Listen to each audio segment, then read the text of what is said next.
Pada awal bulan September di tahun 1944, di tengah Perang Dunia Kedua sedang berkecamuk, serangkaian peristiwa aneh terjadi di kota kecil Manhattan di Illinois, Amerika. Seorang pria misterius bertubuh tinggi dan berpakaian serba hitam menyemprotkan semacam gas pelumpuh ke jendela penduduk. Seisi kota panik, polisi dan FBI tidak bisa berkutik. Alhasil, para pria yang tersisa dan para perempuan yang tidak ikut ke medan perang berinisiatif bertindak sendiri dengan berpatroli di jalan-jalan dengan segala senjata di tangan untuk berburu pria gila penyebar gas kimia.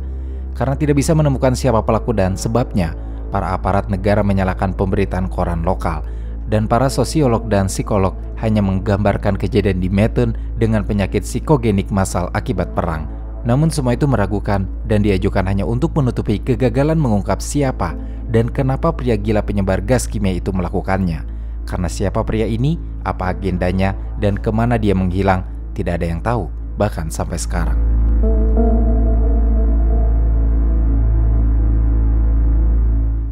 Ini dimulai pada tanggal 1 September di tahun 1944 di komunitas sepi di Manhattan, Illinois, di rumah Eileen Kearney dan putrinya yang berusia 3 tahun bernama Dorothy Allen dan juga saudara perempuan Eileen bernama Martha sedang tinggal bersamanya. Suaminya sedang bekerja. Di malam itu, Eileen terbangun oleh bau aneh yang dia cium di kamar tidurnya. Ketika dia mencoba bergerak, kaki-kaki dan tubuhnya tidak bisa digerakkan. Eileen mendapati dirinya lumpuh sementara dan sedetik kemudian dia merasakan sesak dan tenggorokannya kering, dan atas kepanikannya, Eileen menjerit minta tolong. Martha yang mendengar teriakan saudara perempuannya langsung ikut terbangun dan karena khawatir dan tak tahu apa yang harus dia lakukan, Martha menelpon Bert Kearney, suami dari Eileen. Ketika Bert tiba di rumahnya, dia melihat sosok mencurigakan bersembunyi di dekat jendela kamar tidur istrinya. Lelaki itu tinggi, mengenakan pakaian gelap dan topi ketat. Mengetahui dirinya terlihat oleh Bert, sosok yang mencurigakan itu berbalik dan melarikan diri. Bert mengejarnya, namun sayang, dia tidak mampu menangkapnya. Sosok yang dikejar oleh Bert hilang dalam kegelapan. Sementara itu, saat Bert masuk ke rumah untuk mengecek kondisi istrinya, kelumpuhan yang tadi dirasakan oleh Eileen tiba-tiba sembuh dengan sendirinya dalam waktu 30 menit. Lalu di keesokan harinya, tepatnya pada tanggal 2 September di tahun 1944, surat kabar lokal harian bernama Manhattan Journal-Gazette menerbitkan sebuah artikel yang sangat sensasional dengan judul Anesthetic Prowler on Loose yang merinci kejadian yang dialami oleh Eileen Kearney. Berita ini bertahun-tahun kemudian akan disalahkan karena dituduh menciptakan histeria massal. Menariknya, berita yang diterbitkan oleh surat kabar itu menuliskan bahwa Nyonya Eileen dan putrinya adalah korban pertama. Korban pertama dalam hal ini, apakah penulis berita itu meramalkan gelombang serangan serupa?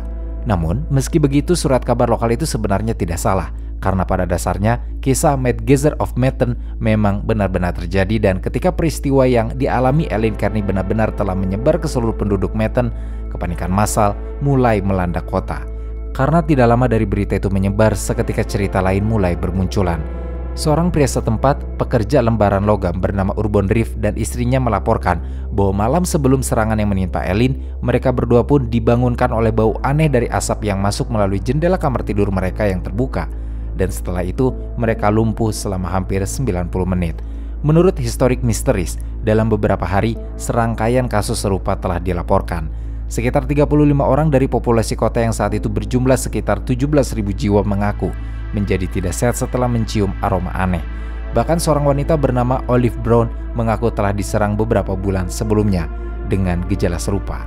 Istri George Ryder melaporkan serangan pada malam yang sama dengan insiden Eileen.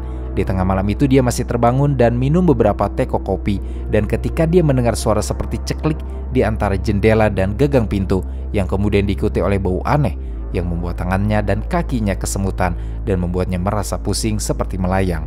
Orang lain yang tidak disebutkan namanya melaporkan bau manis yang memuakkan yang menyebabkan anak-anaknya muntah. Orang-orang yang terkena dampak melaporkan gejala paparan gas beracun, mual, muntah, kelemahan yang menyebabkan hampir lumpuh, sakit kepala ringan, bahkan muntah darah. Dan semua korban melaporkan adanya bau parfum murahan yang menyebar ke rumah mereka.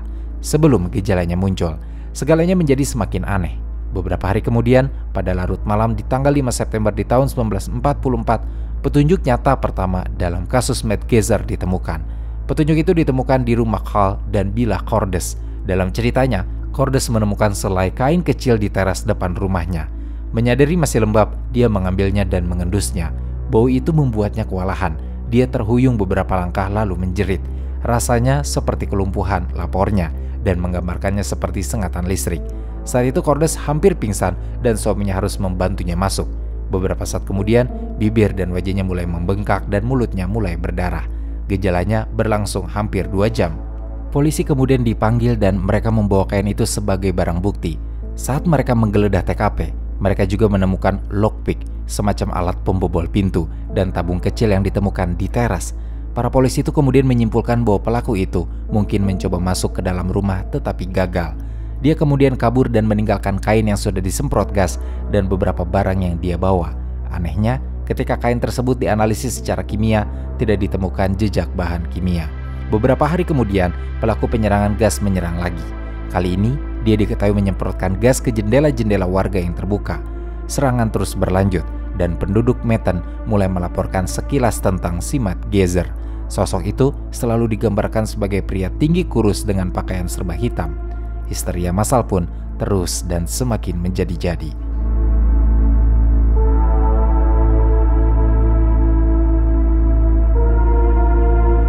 Ketika kepanikan di Metten terus meningkat, Angkatan Darat mendatangkan ahli senjata kimia. Hipotesis terbaik yang mereka miliki adalah bahwa bahan kimia tersebut mungkin adalah kloropikrin, gas beracun dengan bau manis yang digunakan untuk membasmi hewan pengerat. Namun tidak ada jejak gas yang ditemukan, dan gejala yang dilaporkan tidak sesuai dengan dampaknya. Sementara itu, kelompok warga kota yang bersenjatakan senapan dari pistol mulai berpatroli di jalan-jalan Metten pada malam hari untuk memburu apa yang kemudian dikenal sebagai Matt Geyser. Para perempuan mulai membawa alat pemukul dan pentungan setiap kali mereka meninggalkan rumah. Dan setelah itu, para penduduk mulai tinggal bersama teman-temannya dibandingkan tidur sendirian. Polisi mulai menyusun daftar tersangka. Teorinya mencakup guru kimia sekolah menengah yang tidak puas, orang iseng yang kejam, atau bahkan tawanan perang Nazi atau Jepang yang melarikan diri. Seorang eksentrik kaya yang diketahui memiliki laboratorium di ruang bawah tanah pun mulai diselidiki, dan polisi mulai menelpon rumah sakit jiwa untuk mengetahui apakah ada pasien yang baru dibebaskan yang terobsesi dengan gas beracun. Ketika polisi mulai ikut mengintai, bukannya mereda, namun yang terjadi adalah kebalikannya. Karena setelah itu lebih banyak serangan dilaporkan dan polisi selalu terlambat karena Matt Geyser tidak meninggalkan petunjuk yang pasti. Akhirnya, pihak berwenang bahkan meminta bantuan 2 agen FBI dari Springfield untuk menyelidiki kasus ini. Meskipun begitu, laporan terus diterima dan kasus ini semakin menyebar luas. Namun meskipun ada serangkaian petunjuk yang ditindaklanjuti, polisi tetap bingung. Bahkan FBI tidak dapat mengambil keputusan konkret tentang apa yang terjadi di Metten. Akibatnya, desas-desus pun mulai beredar bahwa penyerang adalah pelarian dari rumah sakit jiwa atau mata-mata Jerman yang sedang menguji semacam gas beracun. Desas-desus ini semakin membuat kepanikan warga mencapai puncaknya. Warga semakin rutin turun ke jalan dan membawa senjata, mengatur penjagaan dan patroli untuk mencegah serangan lebih lanjut. Sayangnya, serangan tetap terjadi. Dalam beberapa serangan tersebut, bahkan si pelaku lagi-lagi meninggalkan barang bukti yang tidak bisa dilacak, seakan ia mengejek. Pada suatu malam, kelompok ronda warga tersebut menangkap sesosok orang yang mencurigakan. Ciri-ciri orang itu sama seperti si Matt Geyser, yaitu tinggi dan berpakaian hitam. Mereka pun langsung menyerahkannya ke polisi. Polisi yang menanganinya melihat warga yang sangat yakin kalau orang itu adalah pelakunya. Namun tak kala dilakukan tes poligraf, orang itu terbukti tidak bersalah dan akhirnya dilepaskan. Hal tersebut tentu saja langsung menyulut kemarahan warga. Warga mengumumkan bahwa mereka akan mengadakan unjuk rasa massal pada hari Sabtu di tanggal 10 September di tahun 1944 dan mengatakan bahwa kepolisian tidak becus dalam menangani kasus ini. Dan hal tersebut membuat kasus ini berubah dari sekedar teror menjadi tanggung jawab politik dan citra penegakan hukum. Sekarang Matt Geyser menjadi tokoh nasional, menantang berita perang dan pemilihan Dewi Roosevelt untuk mendapat tempat di halaman depan surat kabar di seluruh negeri. Surat kabar Chicago yang beredar cukup luas di Metten segera menangkap aroma tersebut. Untuk menggambarkan kekacauan yang terjadi saat itu, surat kabar ternama Chicago Herald American pada tanggal 11 September di tahun 1944 menjelaskan semuanya dengan mengeluarkan berita dan memberinya judul utama yaitu Stadthands Gets Madman.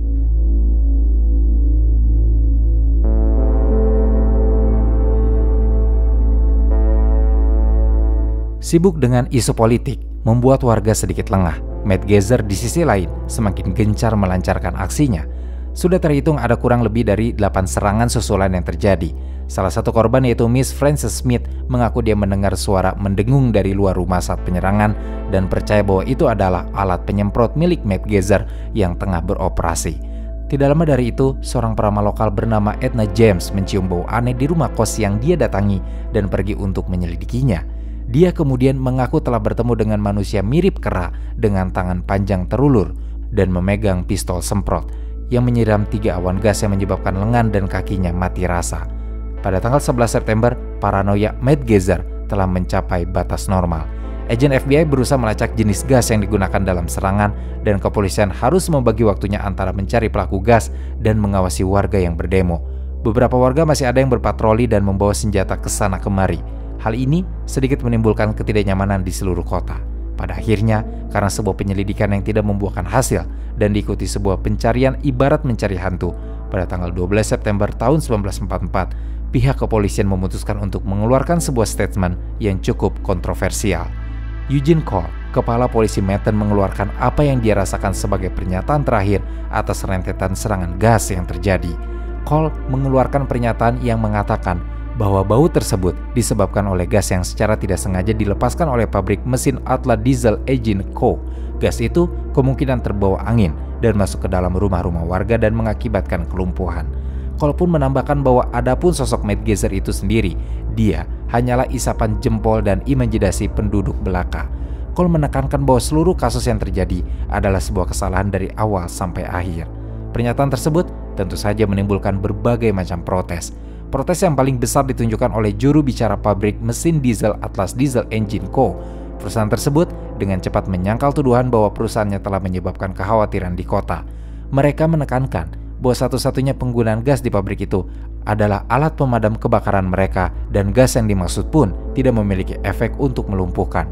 Polisi tampaknya tidak memiliki hal lain yang ingin disampaikan karena setelah pernyataan itu mereka lebih memilih diam dan tidak mengungkit-ungkit Matt Geyser lagi. Menyerahnya polisi dalam kasus ini diikuti beberapa kasus yang masih tetap terjadi, membuat warga mau tidak mau harus menangani kasus ini dengan tangan mereka sendiri. Pada tanggal 13 September, sebuah serangan yang diyakini sebagai petunjuk kunci atas identitas Matt Geyser terjadi. Serangan itu berlangsung di rumah Nyonya Bertha Bench dan putranya yaitu Orville. Mereka menangkap basah si pelaku yang tengah menyemprotkan gas ke jendela kamar tidur. Pelaku yang mengetahui dia tertangkap basah langsung kabur dan menghilang. Meskipun begitu, Nyonya Bertha Bench sempat melihat dengan jelas wajah sang pelaku. Nyonya Bertha menggambarkan penyerang sebagai seorang wanita yang mengenakan pakaian pria. Pakaian tersebut serba hitam dan jika dilihat sekilas, sosoknya akan terlihat seperti ciri-ciri yang digambarkan oleh warga. Hanya bedanya, dia adalah seorang perempuan. Entah karena sebuah kebetulan atau apa, semenjak saat itu, Matt Geyser of Manhattan tidak pernah terlihat atau terdengar lagi. Meskipun kasus sudah tidak terjadi dan penyelidikan sudah dihentikan, namun masih banyak pertanyaan yang belum terjawab atas identitas si Matt Geyser ini. Cerita-cerita yang menjelaskan bahwa dia adalah seorang perempuan tampaknya tidak cukup untuk menguak identitas sang pelaku. Meskipun ada beberapa yang masih percaya bahwa Matt Geyser adalah seorang laki-laki. Banyak yang percaya bahwa dia adalah seorang ilmuwan gila yang sedang mencoba penemuannya. Ada juga yang percaya bahwa dia adalah seorang janda yang mencoba balas dendam kepada kota atas kematian suaminya. Dalam teori yang lebih ekstrim, bahkan dipercayai bahwa dia adalah agen pemerintah yang menyemprotkan semacam gas pencuci otak. Misteri yang menyelimuti cerita Matt Geyser of Manhattan atau orang-orang gila penyebar gas beracun sangat banyak. Tetapi ada beberapa detil penting dan aneh yang melekat di benak kami. Salah satunya adalah topi tengkorak yang ketat. Mengapa pakaian aneh ini yang mengingatkan pada penampakan Spring-Heeled Jack di London lebih dari 1 abad sebelumnya? Dan mengapa juga sang peramal Edna James menggambarkan penyerangnya sebagai seperti kera? Dan bagaimana dengan serangan seperti ini memompa gas ke rumah keluarga yang tidak menaruh curiga? Sejak saya pertama kali mempelajari kisah dari Matt Geyser, saya selalu menganggapnya meresahkan dan memang salah satu dari fenomena histeria massal. Sebab apa yang terjadi seperti tidak menimbulkan rasa teror langsung dan tidak seperti film thriller horor yang benar-benar meneror. Matt Geyser saat melancarkan serangannya selalu berhenti tanpa ada yang terluka parah atau terbunuh. Namun, ada perasaan ancaman yang nyata, aura yang mengancam, namun tanpa kekerasan yang terang-terangan. Istilah terbaik yang bisa saya berikan untuk perasaan ini adalah apa yang penulis dan kritikus Mark Fisher berikan, eerie, dalam bukunya yang terbit pada tahun 2016 yang berjudul The Weird and the Eerie.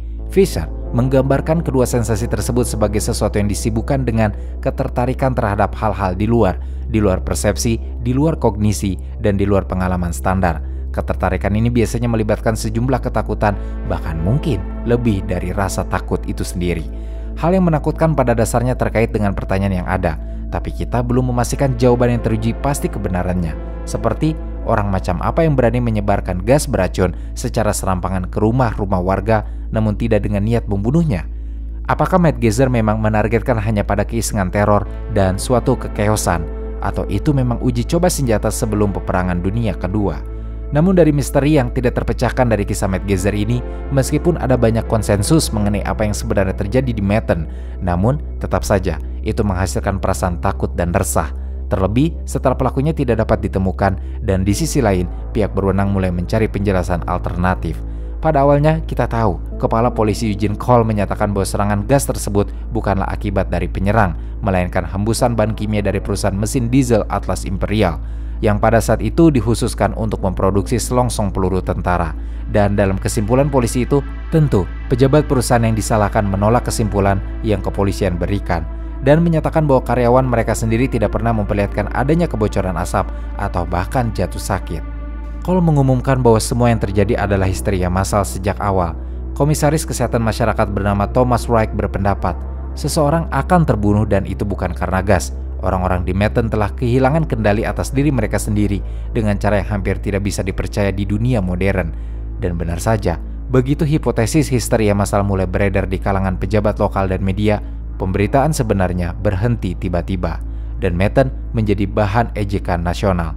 Beberapa penulis cenderung menganggap bahwa peristiwa ini sebagai contoh histeria massal. Ini terlihat dari headline harian New York Times beranggapan kalau sesungguhnya tidak pernah ada orang gila penyebar gas. Teori ini kemudian didukung oleh pihak kepolisian yang menyimpulkan kalau peristiwa ini adalah histeria massal yang dibantu penyebarannya oleh media. Selama puluhan tahun, kisah ini bahkan sering dijadikan contoh histeria massal yang terjadi akibat perang dunia dan akibat istri-istri yang ditinggal suami pergi berperang.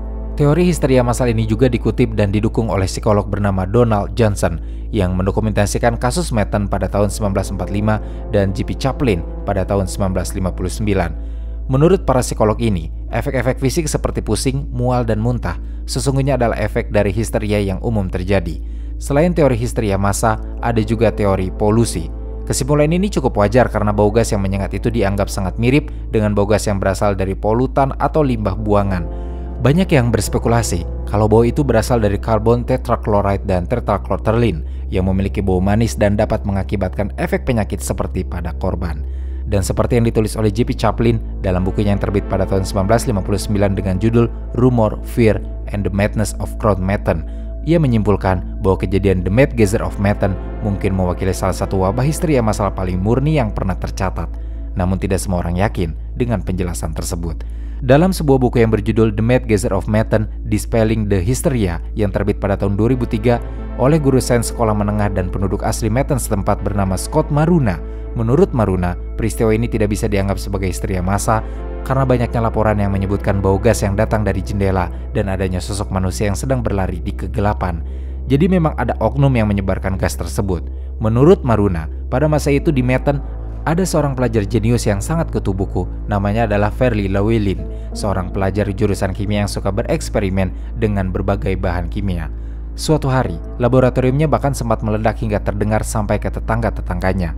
Maruna percaya kalau Farley adalah seorang gila penyebar gas yang sesungguhnya. Ternyata sakit hati akibat dikucilkan oleh masyarakat karena dicurigai sebagai seorang homoseksual. Jadi selain memiliki kemampuan, ia juga memiliki motif. Karena itu korban serangan tersebut terlihat acak karena ia memang dendam kepada keseluruhan masyarakat. Bahkan kebanyakan serangan juga terjadi di dekat rumahnya. Untuk menguatkan dugaannya, Maruna menulis bahwa dalam keadaan yang disebabkan oleh ketidakstabilan mental dan kemarahan terpendam selama bertahun-tahun terhadap kota yang tidak mau dan tidak bisa menerimanya, Farley bermain-main dengan berbagai pelarut organik dalam upaya menciptakan senjata yang cocok. Namun, banyak sosiolog dan detektif yang telah meneliti laporan surat kabar dan catatan polisi masih skeptis. Dan karena tidak ada petunjuk baru yang muncul, mungkin tidak akan pernah ada jawaban pasti atas misteri Matt Geyser. Namun, yang naas kejadian di Manhattan ternyata bukanlah awal maupun yang terakhir untuk menunjukkan gejala histeria massal. Karena ternyata pada tanggal 22 September di tahun 1933, di negara Butterworth, Virginia, Nyonya Carl Huffman pun pernah mencium bau manis yang aneh di dalam rumahnya. Nyonya Huffman merasa pusing, tetapi bau itu segera sirna. Pada pukul 22:30 bau itu datang kembali. Kali ini, sensasi yang ditimbulkannya lebih kuat sehingga 8 orang anggota keluarga Huffman dan seorang tamu bernama Ashby Henderson yang sedang menginap merasakan efeknya. Semua yang mencium bau itu mulai merasakan mual, pusing, kram pada wajah dan sesak nafas. Alice, putri dari Nyonya Huffman yang berusia 20 tahun, merasakan akibat yang paling parah. Ia mengalami sesak nafas yang sangat parah sehingga harus diberikan nafas buatan. Untungnya nyawanya berhasil diselamatkan. Namun beberapa minggu setelah peristiwa itu, ia masih sering mengalami kram pada anggota tubuhnya. Ketika polisi memeriksa lokasi kejadian, mereka hanya menemukan sebuah jejak sepatu hak tinggi di dekat jendela. 2 hari kemudian, bau misterius itu kembali muncul di Cloverdale. Clarence Hall dan istrinya sedang berada di rumahnya. Saat itu pukul 9 malam, kemudian penciuman mereka menangkap bau manis yang aneh yang sangat kuat. Dengan segera, keduanya merasakan lemas dan pusing.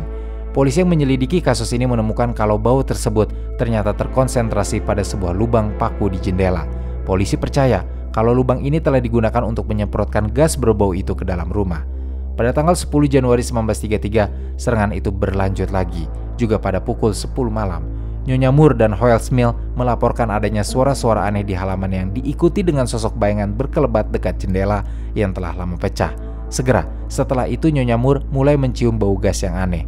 Moore yang lebih waspada segera meraih bayinya dan berlari keluar. Namun walaupun ia telah bertindak dengan sigap, gas itu tetap saja membuat tubuhnya merasakan kram untuk sesaat. Pada malam yang sama, Giddy Kinsey dan Troutfield juga mengalami serangan yang serupa. Menurut dokter yang datang memeriksanya, Mr. Kinsey kemungkinan telah diberi gas klorin yang berbahaya.